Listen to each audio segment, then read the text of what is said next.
You should still be in the file called Chapter 4 Interior Material 02.max. If not, go ahead and open the file from the Chapter 4 Datasets directory. Make sure you have the Slate Material Editor open.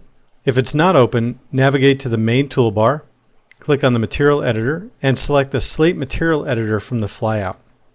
When it opens, we should still have the paint_red material in our current active work area and in the sample slot that it was assigned to. Right now our red paint is a little bit difficult to see because the sample window in our material is relatively small. To enlarge the sample window, double-click on it. This will enlarge the rendered sample window in the work area.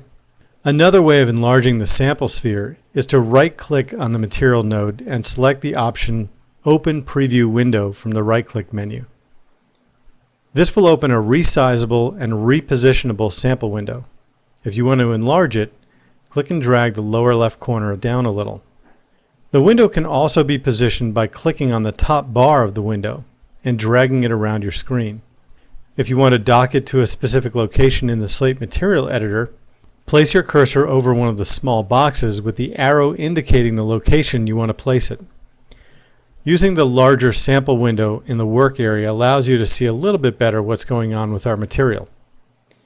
Double-click on the paint_red title bar to expose the material attributes if they're not already visible. Currently, this is an extremely glossy surface on this material. By default, the Arch and Design material is created using high reflectivity and high glossiness. Reflectivity is the ability to reflect light that strikes a surface, whereas glossiness is the ability of a surface to scatter light that strikes that surface. We don't want a highly reflective, very shiny material. We want a semi-gloss paint. We're going to learn to adjust a couple of other shaders in the material. If we look in the reflection area of the material parameters, we'll see a reflectivity value and we have a glossiness value. Reduce the reflectivity down to 0.1. It's at 0.6 right now. You won't see a major difference, but you'll notice the specular highlight gets a little bit smaller. Now, if we had a background that could be reflected in the sphere, we would see a much bigger difference in the reflectivity itself. To turn on the background in our sample preview window, navigate to the Material Editor toolbar and click the Show Background in Preview button. This will give us a much better feel for the reflectivity property of this material. The reflectivity and glossiness tend to go hand in hand.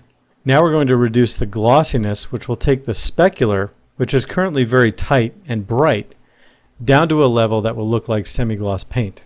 We'll go ahead and enter in the glossiness value 0.4 and press enter.